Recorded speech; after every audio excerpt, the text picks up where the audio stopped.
ଆଜିର ସମୟରେ ଦୁନିଆ ବଦଳୁଛି, ଲୋକମାନଙ୍କର ମଣିଷପଣିଆ ବି ବଦଳୁଛି।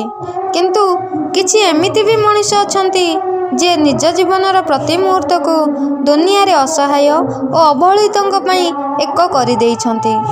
ସେଇଭଳିଆ ଜଣେ ନିଆରା ବ୍ୟକ୍ତିତ୍ୱ ହେଲେ ବଳରାମ ବାରିକ, ଯେ ପୁରୀ ଜିଲ୍ଲା ମାରୁତି ସେନା ସଂଗଠନର ଜିଲ୍ଲା ସଭାପତି ଅଛନ୍ତି। ସେ ଦିନ ହେଉ କି ରାତି ସବୁବେଳେ କେଉଁଠି ବି ଯଦି ଖବର ମିଳେ ଅସହାୟଟିକୁ ସାହାଯ୍ୟ ପାଇଁ ସଙ୍ଗେ ସଙ୍ଗେ ବାହାରି ପଡ଼ନ୍ତି। ଜାନୁଆରୀ 14 ତାରିଖ ମକର ସଂକ୍ରାନ୍ତି ହେଉଛି ତାଙ୍କର ଶୁଭ ଜନ୍ମଦିନ। ଏହି ଉଦ୍ଦେଶ୍ୟ ମାରୁତି ସେନା ରାଜ୍ୟ ସଭାପତି ପପୁଦଳ ବେହେରା ଏକ ସେବା କାର୍ଯ୍ୟକ୍ରମର ଆୟୋଜନ କଲେ। ବିଭିନ୍ନ ସ୍ଥାନରେ ଅସହାୟମାନଙ୍କୁ ବିସ୍କୁଟ ଓ ଫଳ ବଣ୍ଟନ କରାଗଲା। ରାତିରେ ଅସହାୟମାନଙ୍କୁ କମ୍ବଳ ବଣ୍ଟନ କରାଗଲା।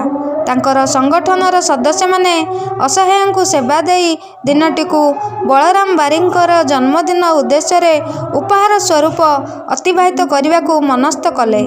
ତାପରେ ପୁରୀ ସିଦ୍ଧମହାବୀର ପ୍ରାଙ୍ଗଣରେ ମାରୁତି ସେନାର ଏକ ଜିଲ୍ଲାସ୍ତରୀୟ ଆଲୋଚନା ଅନୁଷ୍ଠିତ ହେଲା। ତାପରେ ପ୍ରସାଦ ସେବନ କାର୍ଯ୍ୟକ୍ରମ କରାଗଲା। ପୁରୀରୁ ପ୍ରତିମା ମିଶ୍ରଙ୍କ ରିପୋର୍ଟ, ଜଗନ୍ନାଥ ନ୍ୟୁଜ୍ 24।